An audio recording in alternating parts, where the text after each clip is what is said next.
त्या सगळ्या motor boats आहेत ना एकाच माणसाच्या आहेत. ते बीच प्रायव्हेट बीच आहे माहिती. तुम्ही बसलात यार? हो मग आम्हाला त्यांनी नेलं होतं ना. माई केवढी सुंदर दिसतेस ग. पण माई हा तू ओल्ड मॅन कोण आहे ग? प्रत्येक फोटोत आहे तुझ्या. अगं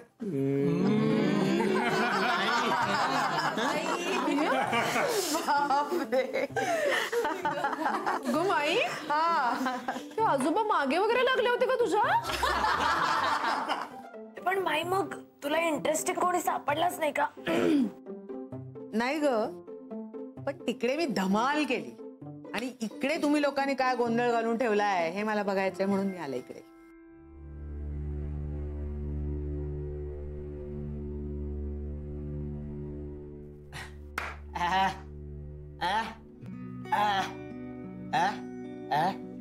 तू गेलीस तेव्हा माझं रोग खूप छोट होतं.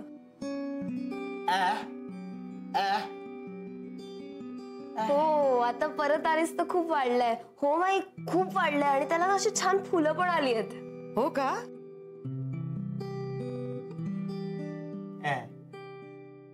आणि ऐश्वर्या? माझं काय माई? जाऊ दे ग माई, माझी फार मोठी स्टोरी आहे. मी खरं तर येणारच नव्हते इथे. तुझ्यासाठी आलीये ग माई मी फक्त. How sweet. माझ्यासाठी आली आहेस ना, मग आता सांग ना मला. एवढं काही नाही का माई, नॉर्मलच आहे. ए चुंबक, फार काही नाहीये का सर? बरोबर, तुमचे काय ते हार्ट ब्रेक खरे का आणि माझं सगळं लुटूपुटूच.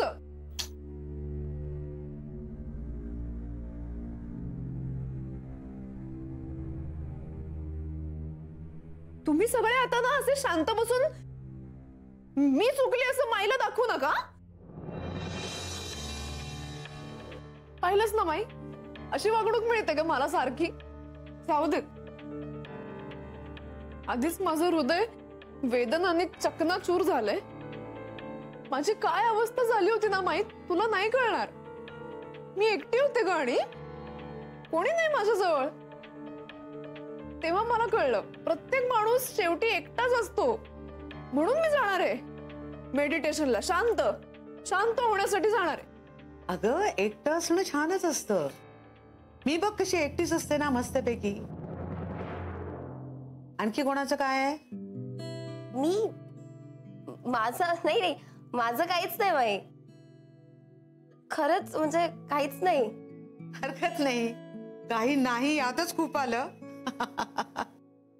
हो हो.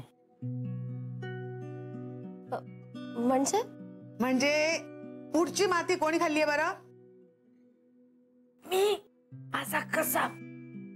नाही नाही, हिचा घसा गेलाय, पण हिच्या वाटचं मला बोलायला लागते माई. म्हणजे विचार कर माझ्या घशाची काय लागली असेल वाट.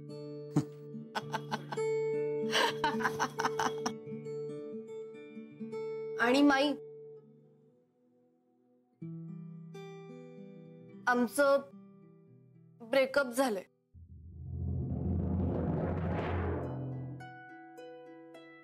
माई माती खाणे स्पर्धा यंदा माझ्याशिवाय कोणीच जिंकू शकत नाही अगं. अरे इतका कॉन्फिडन्स? हो तो ऐक, मी दिवस रात्र जागून सीएचा अभ्यास केला होता. दिवस रात्र झोपून म्हणायचं का? कसा का असे ना, केला ना मी अभ्यास. सौ मित्र माई, पहिला पेपर हा माझा परीक्षेचा. मी असं पॅनिक, मी अस्वस्थ झालेलो, पण तरी सगळी हिंमत एकवटवली, ऋतूचं ऐकलं आणि मी गेलो पेपरला. आणि अहो आश्चर्य, पण पेपर चांगला गेला. हा पेपर चांगला गेला माझा. नशिबाने साथ नाही दिली, पेपर फुटला. आणि तोच पेपर परत द्यायचा किंवा दुसऱ्याही पेपरला द्यायचा उत्साह मावळला माझा. मी काय करू, काय करायचं? माझ्या पायातली शक्ती गेली. मी पेपर न देताच परत आलो. मग हे सगळं ऋतूला कसं सांगायचं? ती एवढी माझ्या मागे मागे लागून तिने अभ्यास करून घेतलेला, मी कसं सांगायचं तिला? मग माझा नर्वस ब्रेकडाऊन झाला. माझी सायकियाट्रिक ट्रीटमेंट सुरू झाली. मी त्याच्यातनं सावरलो, बऱ्यापैकी बरा झालो मी, नाही असं नाही.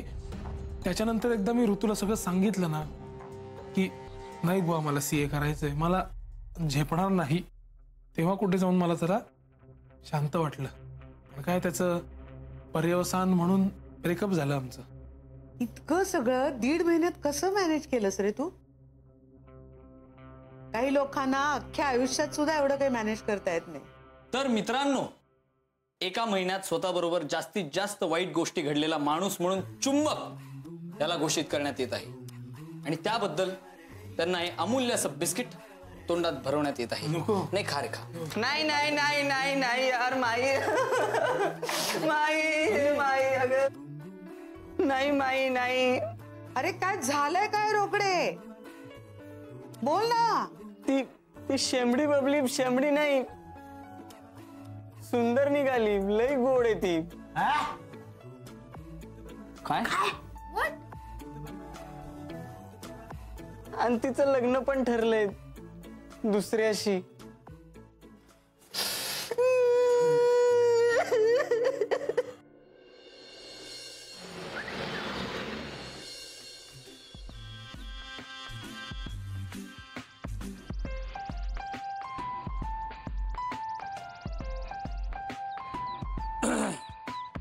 काय समजलो होतो आणि काय निघाली राव. काय समजलं होतं आणि कशी निघाली रे ती? मी ऐकलो तर कळीचं फुल होतं म्हणून. इथं तर ढेकळाचं फुल झालं रे. मी ऐकलं होतं फुलाला काटे असतात, पण ते संधी साधू काटे इतके बोचतात.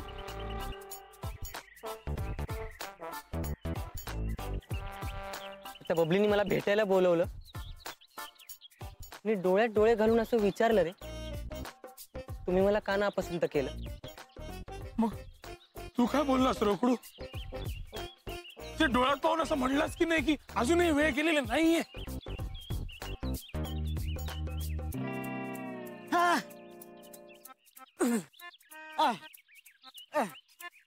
बबली रोकड्या, बबली अगं तू एवढी माल दिसते तसं आधी माहित असतं तर नाही का म्हणलं असतं ग तुला.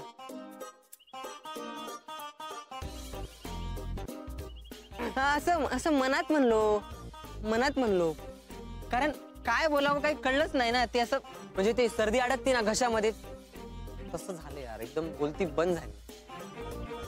तिने असं म्हणली ना ती असं की असं का केलं तुम्ही. मग काय बोलणार यार. मी म्हणलं आता उशीर झाला आता मी तर काय काय करणार आपण. तर ती म्हणली हो मी तरी आता काहीच करू शकत नाही असं म्हणली यार.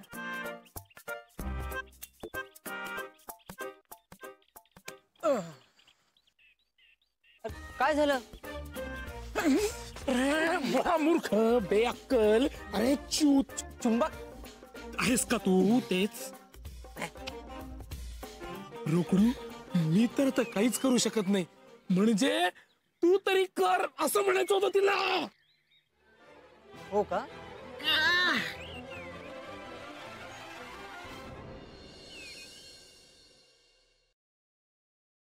काय ग एवढं अर्जंट का बोलून घेतलं मला? आई बाबांचं सांगायला हवं माईला. अरे हा ते सांगू, पण आता लगेच सांगायचं का? जरा शांतपणे सांगूयात ना. सांगू 1-2 दिवस जाऊ देत, ऐक माझं. चल चल चल चल. नंतर सांगू ना शांतपणे. वा, सगळ्या डब्यात नुसती हवा भरून ठेवली.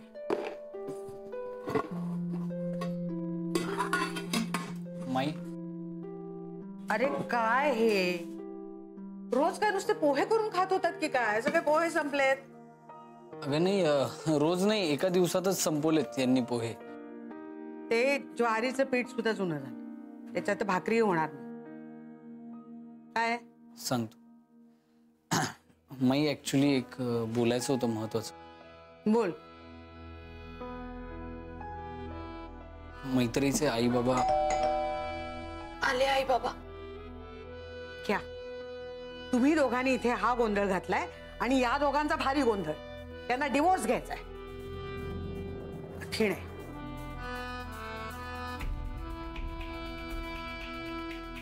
माईला सगळंच माहिती असतं, पण ठीक आहे, तिला माहिती आहे ना, मग काही टेन्शन नाही आपल्याला. रे देवा रे रे रे रे रे रे देवा. अरे घाला दगड माझ्या डोक्यामध्ये यार. मला कधी नाही तर एक पोरगी खुल्लम खुल्ला लाईन देत होती यार, तिला पण मी नाही म्हणून आलो. मला म्हणली तुम्ही काहीतरी करा. ए काय पण फेकता का बे? तसं असतं तर तिने डायरेक्ट सांगितलं असतं ना मला. अरे आदिल, या पोराला पटव की ती पोरगी याला लाईन देतीये. ए तू काय एक्सपर्ट आहे का ह्याच्यामधला? एला एवढं अरे यार तिला नाही वाटत यार माझ्याबद्दल. ती म्हणजे एवढी सॉलिड दिसते आणि मी म्हणजे यार नाही, तिला काय वाटत नाही माझ्याबद्दल. अरे रोकडे माझा ऐक, माझा गाढा अभ्यास आहे स्त्रिया आणि त्यांच्या संवेदनांवरती. स्वतःला अंडर एस्टिमेट करू नकोस बाळा. तुझा मोठा प्रॉब्लेम तुला सांगू काय? काय? सगळ्यात मोठा प्रॉब्लेम तुझा न्यूनगंड आहे. ए शिव्या द्यायचं काम नाही. अरे ती शिवी नाही. ए तुला एवढं कळतं तर मग तुझं कसं काय ब्रेकअप झालं रे? रोकडे मी हुसर झालो या ब्रेकअप मध्ये. मी अतिशय पाशवी वागू शकतो आता. अरे मूर्खा, माझा आता जरी ब्रेकअप झाला असतं तरी 3 वर्ष मी त्या मुलीबरोबर काढलेली आहेत. आणि जो माणूस एका स्त्री सोबत 3 वर्ष काढतो तो स्त्रियांच्या संवेदनांबाबतीत सजग होतोच. यारे जा यार चुंबक तू. यारे आधी तिथं फर्स्ट रेट आहे आणि मी तू जा बरं जा तुझा इथून. मला राहू दे माझ्या गम मध्ये यार. अरे यार मला पाहिजे यार, ती मला पाहिजे. अरे मूर्खा, तेच सांगतोय. तू राहशील इथे गम मध्ये गुमसुम होऊन तुझ्या आणि ती तिथे विवाह करून बसेल दुसऱ्याशी. नाही. अरे नाही काय हो, हा सिनेमा नाहीये. लग्न झालं दुसऱ्या दिवशी उचलून आणलं ठेवलं सौमित्राच्या घरात. असं पण तिला माझ्याबद्दल काही वाटत नाही यार. अरे वाटत. नाही वाटत. अरे वाटत. अरे नाही वाटत. मी म्हणलं ना तिची तुला. वाक्यरचना काय होती पुन्हा एकदा आठवून पहा बरं. हे बघ ती गावाकडची भाषा आहे, पुण्याची भाषा नाही. वाक्यरचना बिक्करचना तू सांगू नको. पुणे रे पुणे. अरे मी काय त्याला सांग आता, त्याला मारी नाही आला आता. मी आता तू गप्प काय आता मी सांगतो. का मूर्खासारखं तिला काही बोलतोय? वाटत नाही माझ्याबद्दल. काही बाई बोलू लागलास. मग ती म्हणली असती ना तसं, मग मला काय काय काय चाललं काय? काय मॅटर झालंय?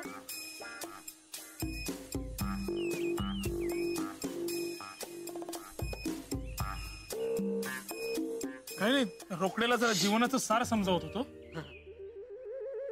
पण अजून पूर्ण झालेला नाहीये सांगून. चल ना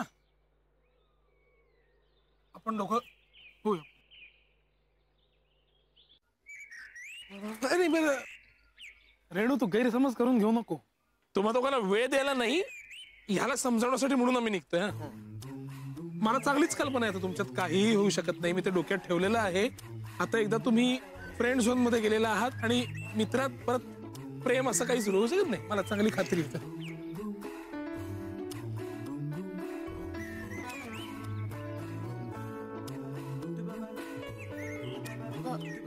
काय लोचा झाला यांच्यात?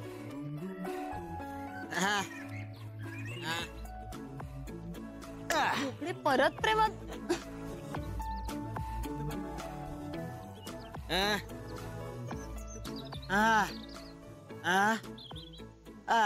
हो अरे हो बरं आहे, आपल्यात ना काहीच झालं नाही. अगदी बरं आहे. एवढी चिडचिड नाही होत, पण ठीक आहे. नाही नाही एवढे पण काही रडत नाही लोक. पण अरे हो आदिल, कळतंय मला. बरं आहे आपल्यात काहीच नाहीये, काही होऊ नाही शकत. फ्रेंड झोन आहे की नाही आपला, कळतंय मला. ठीक आहे.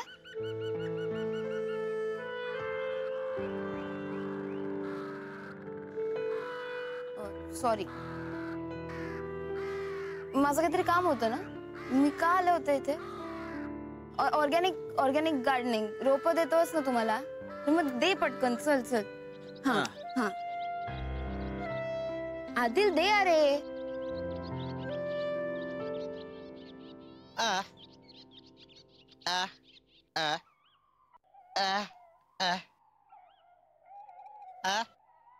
मी माई अजून समोर काल लाजले. मी कुठे लाजले? अरे मी कुठे लाजले? मी नाही लाजले. आई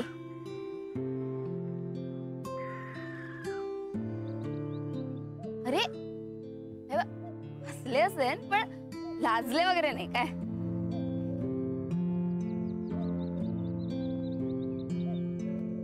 असं काय बघतोय? असं काही नाही आहे. आणि एक मिनिट, मी का एक्सप्लेन करते तुला? मी तुलाच एक्सप्लेन करते. सौ मीच आणते रोप.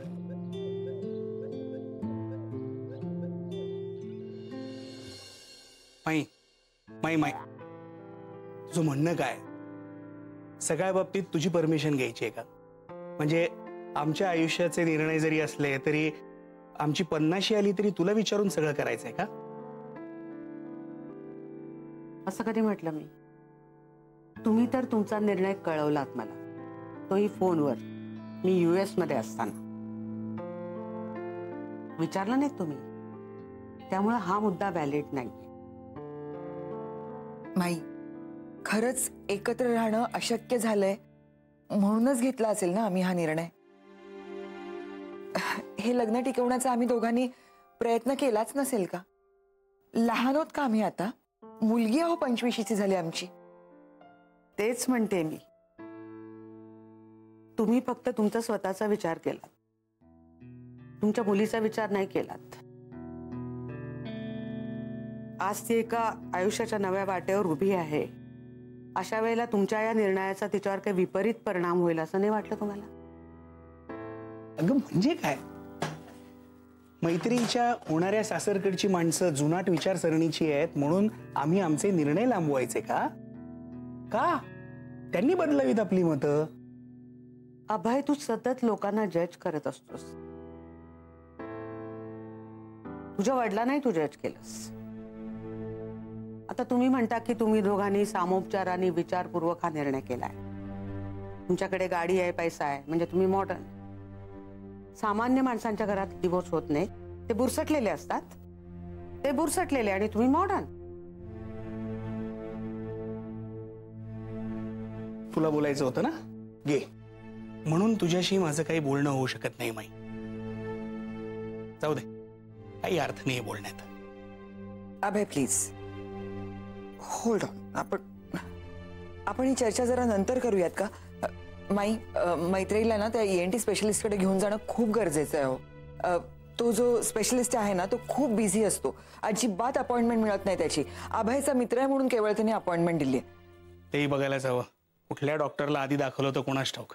निदान याच्याकडे जाऊन कळेल तरी प्रकार काय. माई, मैत्री कुठे आहे? मैत्री आणि सौमित्र पुढे गेलेत. पुढे गेले? अभय, आपल्याला पोचायला हवं. चल निघूया. आणि मी येते तुमच्या बरोबर. कशाला? कारण तुमचा जसा विश्वास नाहीये माझ्यावर, मी चुकीच्या डॉक्टरला दाखवलं असं वाटतं तुम्हाला, तसंच माझ्याही तुमच्यावर विश्वास नाहीये. काहीतरी बोलून तुम्ही तिला दुखवाल असं वाटतं. ठीक आहे, चल तू पण चल. आणि तसंही तिला प्रोटेक्ट करण्याचा मक्ता तू घेतलाच आहेस. हो, आणि तुम्ही तिला हर्ट करण्याचा.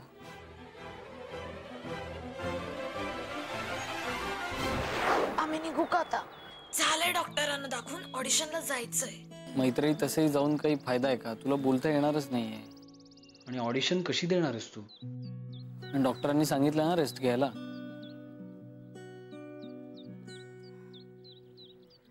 मैत्री, बाळा, मला माहिती की ही खूप मोठी संधी आहे तुझ्यासाठी, पण अशा अजून खूप अपॉर्च्युनिटीज येतील बाळा. Trust me. नाही नाही, जाऊ दे तिला. नाहीतरी ती कुठे आपलं काय ऐकते. इतर काही नाही तरी हा गुण आपल्या दोघांमधला बरोबर घेतलाय तिने, हट्टीपणाचा.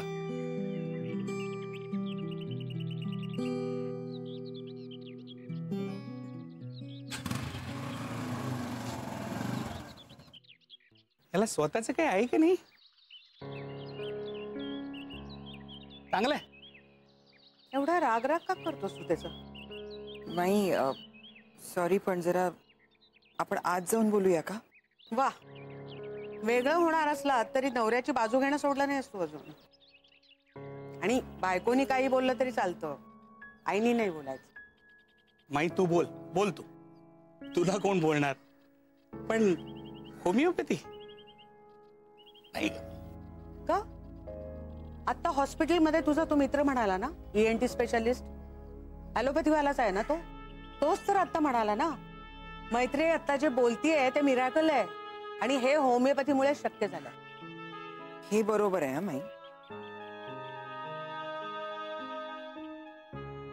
नक्की कारण होमिओपॅथीच आहे ना?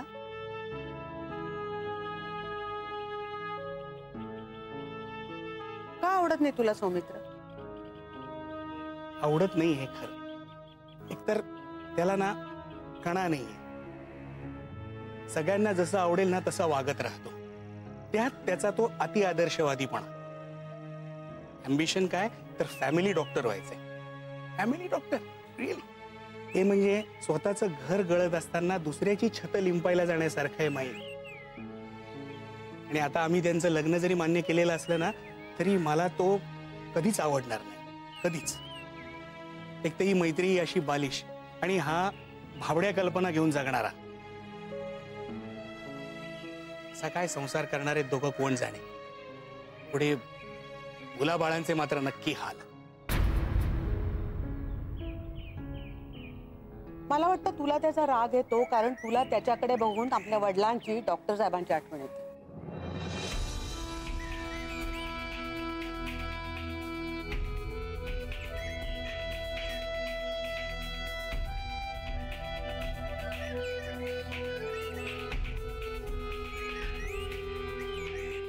बोल अभय त्यांच्याशी.